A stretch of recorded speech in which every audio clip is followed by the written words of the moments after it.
ఎట్టకేలకి ఏపీలో ఓట్స్ శాతం అయిపోయింది. ఇప్పుడు రిజల్ట్ కోసం చాలా మంది ఈగర్‌గా వెయిట్ చేస్తారు. అటు ఏపీ, ఇటు తెలంగాణ ప్రజలు కూడా. అయితే మరి జాతక ప్రకారం ఏపీలో గెలుపు ఎవరి వైపు ఉండబోతుంది? సో ఏ పార్టీ ఎన్ని సీట్లతో ముందంజలో ఉండబోతుంది? తప్పకుండా మన క్యూబ్ టీవీ ప్రేక్షకులకి ముందుగా శుభాకాంక్షలు తెలియజేసుకుంటూ ఆంధ్రప్రదేశ్ ఎలక్షన్లో ఏ పార్టీ అధికారంలోకి రాబోతుంది అన్నారు కదా. నేను జగన్మోహన్ రెడ్డి గారిది, చంద్రబాబుది, పవన్ కళ్యాణ్ గారు వీళ్ళందరిది చూశానమ్మా. ఇక్కడ గత అక్టోబర్ 11వ తారీఖున సుమన్ టీవీలో నా ఇంటర్వ్యూ వచ్చింది. బైరిశెట్టి నాగరాజు గారు ఆయన ఇంటర్వ్యూ చేసినప్పుడు జనసేన టీడీపీ పొత్తు ఉంది, ఈ పొత్తులో కూటమి వస్తే వైఎస్ జగన్మోహన్ రెడ్డి గారికి 117 సీట్లతో అధికారంలోకి వస్తారు, కూటమికి 58 సీట్లు అని చెప్పడం జరిగింది. సో ఇది జరిగి ఇప్పటికి 7 నెలలు దాటిపోయింది. ప్రజెంట్ ఎలక్షన్ టైం దగ్గరికి వచ్చాక బీజేపీ కూడా ఎన్డీఏ కూటమి బీజేపీ టీడీపీ జనసేనలో కలవడం జరిగాక ఒక ఉన్నత స్థానంలో ఉన్న వ్యక్తి నన్ను అడగడం జరిగింది. ఇప్పుడు ఇది వచ్చింది కదా, అప్పుడు ఇలా చెప్పారు, ఇప్పుడు ఏమవుద్దో చెప్పండి అని ఆయన అడగడం వల్ల మళ్ళీ నేను చెప్పడం జరిగిందమ్మా. ఇప్పుడు వైఎస్ జగన్మోహన్ రెడ్డి గారికి బీజేపీ టీడీపీ జనసేన పొత్తులో వస్తే 122 సీట్లతో ఆయన మళ్ళీ అధికారంలోకి వస్తారు. అలాగే కూటమికి అప్పుడు మనం 58 చెప్పాము, ఒక 5 సీట్లు తగ్గి 53 సీట్లతో కూటమి ఉంటుందని మనం వేరే ఛానల్స్లో వీడియో చేయడం జరిగింది. సో ఇక్కడ వైఎస్ఆర్ కాంగ్రెస్కి 20 ఎంపీలు వస్తాయని, అలాగే కూటమికి 5 ఎంపీలు వస్తాయని కూడా చెప్పడం జరిగింది. సరే, మనం నెక్స్ట్ చేసే దాంట్లోనే ఏ ఏ స్థానాల్లో ఎవరు గెలుస్తారు, ఎవరు ఓడిపోతారు, ఎంత మెజార్టీలు అనేది కూడా పార్లమెంట్ సీట్లు కానీ అసెంబ్లీ సీట్లు చెప్పుకుందాం నెక్స్ట్. గురుజీ, మీరు గతంలో తెలంగాణలో సీఎంగా రేవంత్ రెడ్డి గారు గెలుస్తారని చెప్పారు. మరి జాతక ప్రకారం ఈసారి అక్కడ ఏపీలో మళ్ళీ జగన్ వస్తారని మీరు చెప్తున్నారు, దాని గురించి? అవునమ్మా, అప్పుడు నేను రిజల్ట్కి 2 రోజుల ముందు కూడా 2 ఛానల్స్లో, 1వ తారీఖు ఒక ఛానల్లో డిసెంబర్ 2వ తారీఖు మనం టీవీలో, డిసెంబర్ 1 హిట్ టీవీలో కూర్చుని కూడా చెప్పాను. కేసీఆర్ గారికి 3వ తారీఖు సాయంకాలం 4 గంటల వరకే సీఎం యోగం ఉంది, 9వ తారీఖు లోపు రేవంత్ రెడ్డి సీఎం అవుతాడు, పూర్తికాలం సీఎం పదవిలో ఉంటాడని చెప్పడం జరిగిందమ్మా. అది మీరు చెప్పినట్లు సీఎంగా జగన్ గారు ఒకవేళ గెలవకుండా బై ఛాన్స్ టీడీపీ అధికారంలోకి వచ్చి ఆయన సీఎం అవుతే, చంద్రబాబు సీఎం అవుతే, మీరు చెప్పిన జాతకం అబద్ధమని ఒప్పుకుంటారా? ఒప్పుకుంటామమ్మా. ఇప్పుడు మేము చెప్పింది, మేము ఇక్కడ లైవ్లో కూర్చొని చెప్తున్నాం కదా, చెప్పినప్పుడు జరగకపోతే మేము చెప్పింది తప్పని ఒప్పుకోవాలి.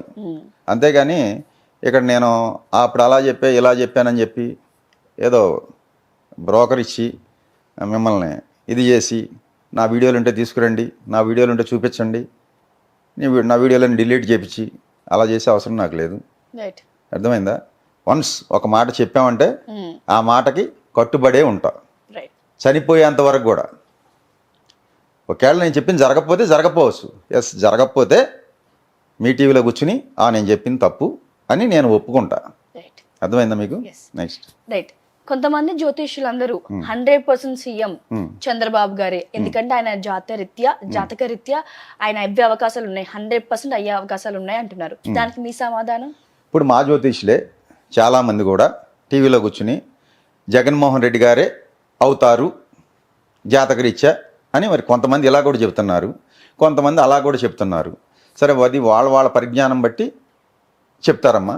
ఇక్కడ నేను కూడా 122 సీట్లు వస్తాయి అని చెప్తున్నా అంటే అది నా పరిజ్ఞానం బట్టి చెప్తున్నాను. అలాగే తెలంగాణలో 63 సీట్లు వస్తాయి అని చెప్పి మా పొంగులేటి శ్రీనివాసరెడ్డి గారు జాయిన్ అయిన కొత్తలోనే చెప్పాను ఆయనకి, నేను అది శ్రీనివాసరెడ్డి గారికి వచ్చేది కాంగ్రెస్ పార్టీ అని. తర్వాత రిజల్ట్ వచ్చే ముందు కూడా 64 నుంచి 67 వస్తాయి అన్న, అదే 64తో వచ్చినాయి. పూర్తికాలం గవర్నమెంట్ ఉంటుందని కూడా చెప్పాను. అది ఇక్కడ రేవంత్ రెడ్డి గారు ఉంటారా ఊడిపోతారా అని అన్నారు. పూర్తికాలం ఉంటుంది.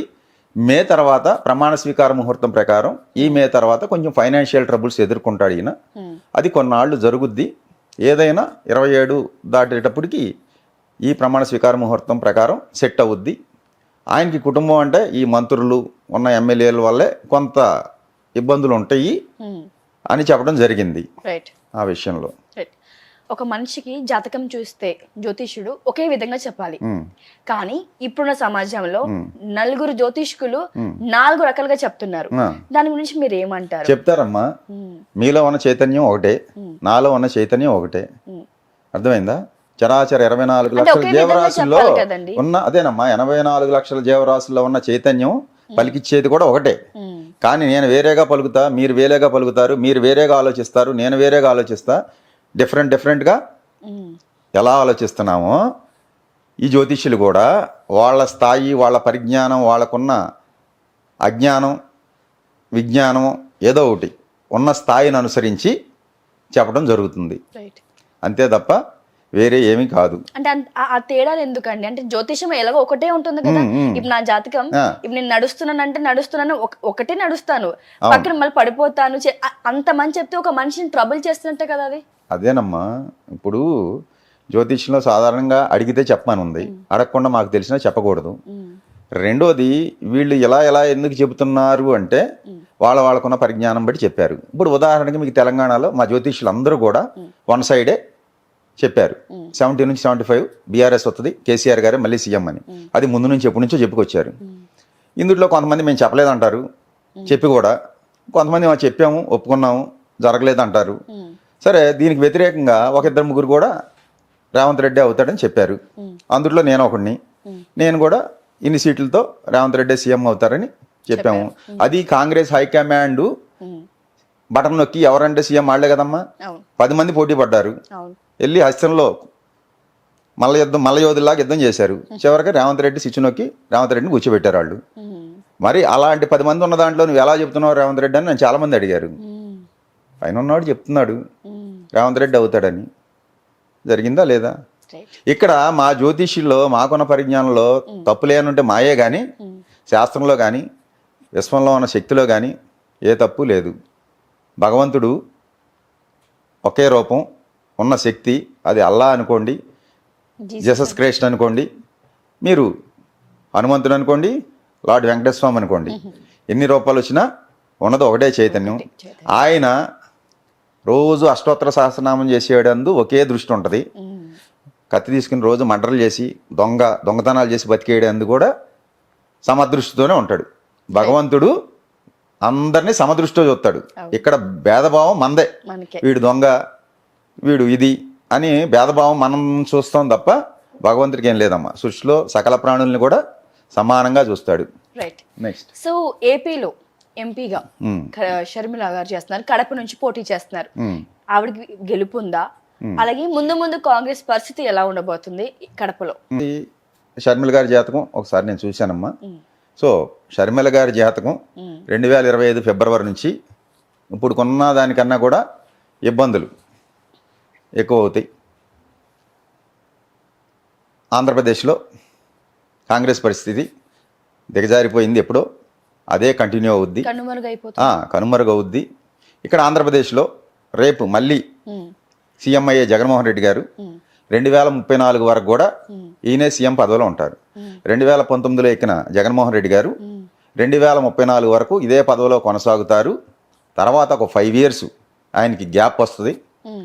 39 వచ్చేటప్పటికి మళ్ళీ సీఎం అయ్యి మళ్ళీ ఒక 2 times కదండి, నెక్స్ట్ 3 times అమ్మా. 2019, 24, 29 కూడా ఆయనే అయ్యి 34కి దిగిపోయి ఒక 5 years గ్యాప్ వచ్చి 39లో అయ్యి మళ్ళీ ఒక 5 ఏళ్ళు చేసి ఆయన జీవిత కాలంలో ఒక 20 సంవత్సరాల యోగం ఉంది. చంద్రబాబు నాయుడు గారికి ఎలా 14 సంవత్సరాల యోగం ఉందో, కేసీఆర్ గారికి ఎలా 9.5 ఏళ్ళు యోగం ఉందో, అలాగే జగన్మోహన్ రెడ్డి గారికి కూడా ఒక 20 సంవత్సరాల యోగం ఉంది. ఇది కాలం నిర్ణయించింది. ఇప్పుడు మేము చెప్తున్నాం ఇక్కడ కూర్చుని, రేపు ఇది ఇవాళ 20వ తారీఖు, రేపు 4వ తారీఖు రిజల్ట్ వచ్చాకే కదా ఆయన సీఎం అయిందా లేదా అనేది తెలిసేది. ఇప్పుడు నేను చెప్పింది నిజమా కాదా అని. మళ్ళీ 29 ఎలక్షన్లో ఆయన గెలిచి మళ్ళీ సీఎం అయితేనే కదా ఈ ఉదయభాస్కర్ అనేవాడు చెప్పింది నిజమా కాదని తెలిసేది. 34 దాకా ఎన్ని సంవత్సరాలు ఉంది, వెయిట్ చేయాలి. రిజల్ట్ వస్తాకి మనం చెప్పిన మాట జరిగిందా లేదా అని తెలుసుకుంటాకి 9 సంవత్సరాలు పడుద్ది, లేదా 10 సంవత్సరాలు పడుద్ది. అది రిజల్ట్ రావటానికి. మీరు ఇందాక పదే జగన్ సీఎం అవుతారని ఖచ్చితంగా బలగుద్ది చెప్తున్నారు. సీఎం మళ్ళీ ఇంకొకసారి జగన్ గారు అవుతే రాష్ట్ర పరిస్థితి ఎలా ఉండబోతుంది? ఏపీ సీఎం మళ్ళీ జగన్మోహన్ రెడ్డి గారు అవుతారు. రాష్ట్రాన్ని పరుగులు పెట్టిస్తాడు, అభివృద్ధి పదంలో ప్రగతి పదంలో నడిపిస్తారు. ఇప్పుడు చెప్పే అన్నీ కూడా అభివృద్ధి ఏముంది, అభివృద్ధి ఏముంది, ఏముంది అనేది వాళ్ళకి అజ్ఞానం అనే కళ్ళు పొరలు కమ్మి ఏమీ కనపట్ల. ఏది జగన్మోహన్ రెడ్డి చేసిన అభివృద్ధి ఒక మాయ కమ్మి వాళ్ళకేం కనపట్ల. ఆ మాయ పొర తొలగినప్పుడు అభివృద్ధి ఏంటనేది కనపడద్దమ్మా. పిఠాపురం నుంచి మనకు తెలిసిందే పవన్ కళ్యాణ్ గారు, వంగగీత గారు పోటీ చేయడం జరిగింది. గెలుపు ఎవరి వైపు ఉంటుంది? ఈసారి పిఠాపురం నుంచి పవన్ కళ్యాణ్ గారు గెలుస్తారా? అసెంబ్లీకి వెళ్ళే ఛాన్సులు ఉన్నాయా? నేను ఎప్పుడో చెప్పానమ్మా, అక్టోబర్ 11 వచ్చిన వీడియోలోని సుమన్ టీవీలో, పవన్ కళ్యాణ్ గారు కూటమిలో వెళ్తే గెలుస్తారు, ఒంటరిగా వెళ్తే గెలవరని చెప్పాను. అది ఆన్ రికార్డే ఉంది. ఇప్పుడు కూడా కూటమిలో వెళ్ళారు కాబట్టి గెలుపు అవకాశాలే ఉన్నాయి ఆయనకి, అసెంబ్లీలోకి అడుగుపెట్టే అవకాశాలే ఉన్నాయి. దేశవ్యాప్తంగా అధికారంలోకి వచ్చే పార్టీ ఏది? దేశవ్యాప్తంగా నేను ఎప్పుడో చెప్పాను గత ఇంటర్వ్యూల్లోనే, మళ్ళీ బీజేపీ వస్తుందమ్మా ఎన్డీఏ కూటమికి. అప్పుడు 305, 310 సీట్లతో అని చెప్పాను.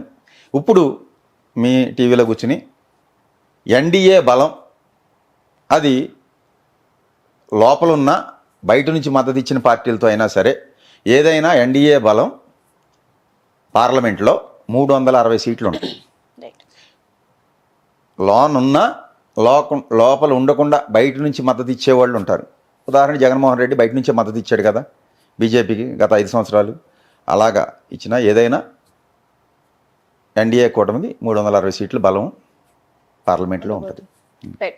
ఏపీలో 25 ఎంపీ సీట్లు ఉన్నాయి. మరి వైఎస్ఆర్సీపీకి ఎన్ని సీట్లు రావచ్చు? అలాగే తెలంగాణలో ఏ పార్టీకి ఎంపీ సీట్లు ఎన్ని రావచ్చు? ఆంధ్రాలో వైసీపీకి నేను చెప్పేది 20 ఎంపీ స్థానాలు వస్తాయని, కూటమికి 5 వస్తాయని చెప్పడం జరుగుతుంది.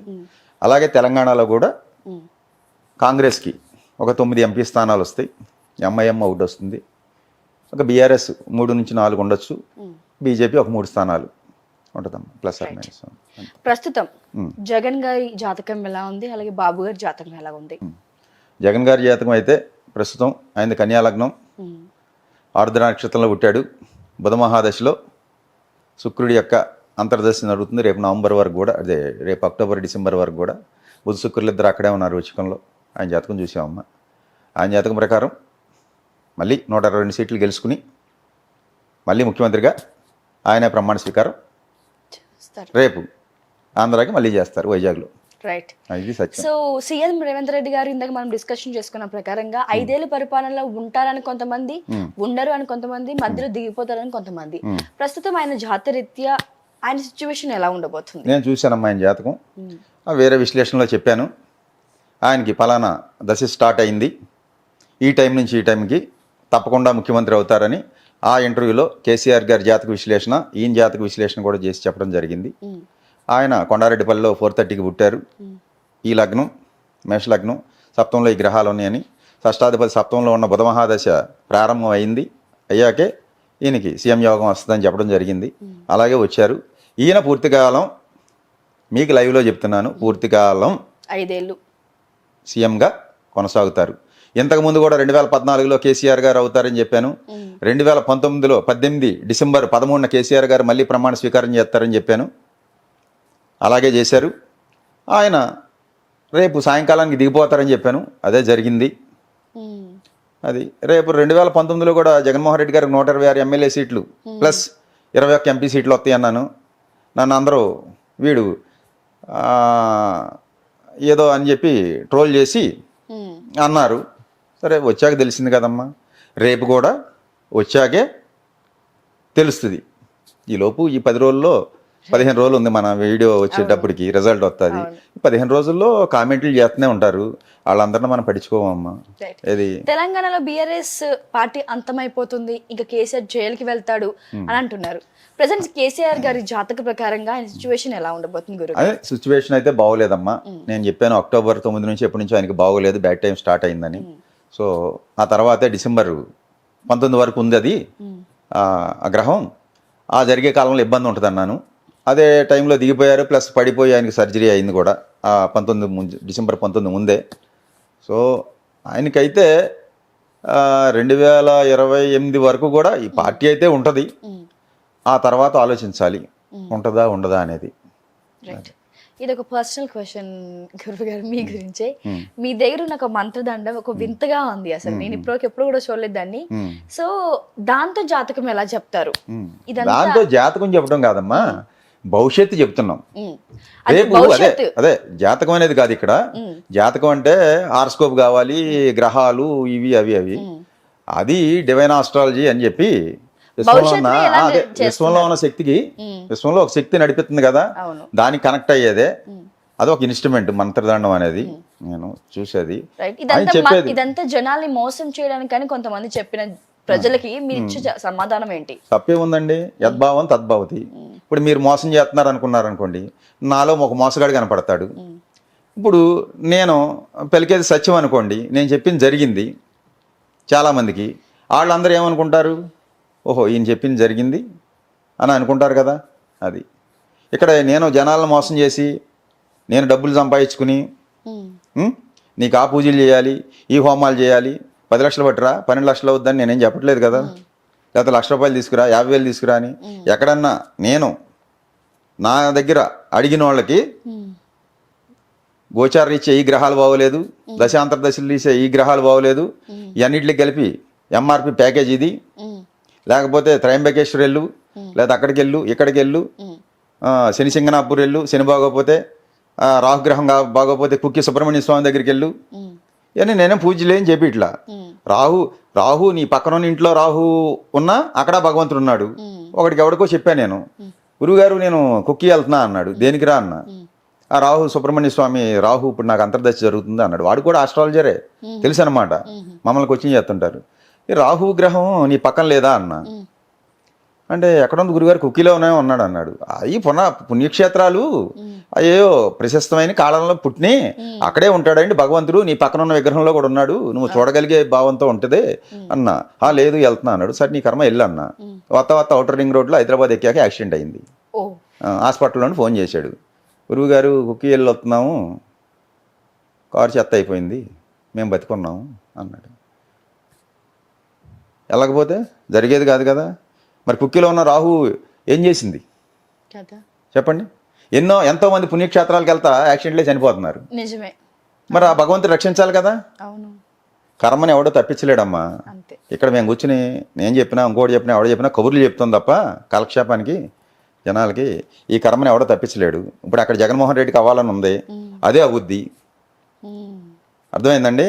దాన్ని నాకు ఇష్టం ఉన్నా లేకపోయినా ఎవడన్నా తప్పించలేము, దీన్ని ఎవడో మార్చలేము. ఏమి రాసి ఉంటుంది, ఫిక్స్ అయిపోయి ఉంటుందండి, అదే జరుగుద్ది. దానికి తగ్గట్టే ఆ జీవుడు డ్యాన్సులు వేస్తాడు. అర్థమైందండి. నేను ఆడతా అనుకునేది అజ్ఞానం. నేను సంపాదించే 100 కోట్లు లేదా బిర్లా టాటా అనుకుంటాడు.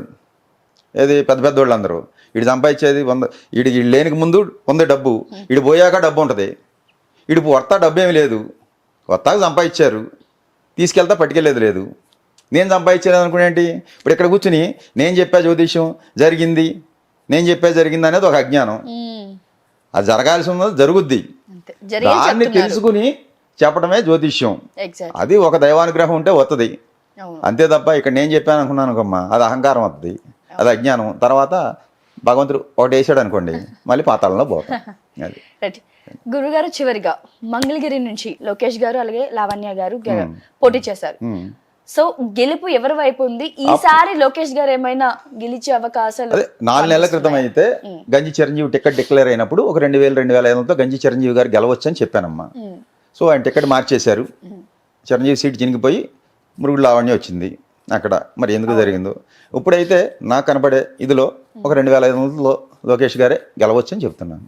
ఓకే, అది ఈసారి అయితే గెలుపు ఉంది, గెలవచ్చు. థ్యాంక్ యూ గురూజీ. అలాగేమ్మా.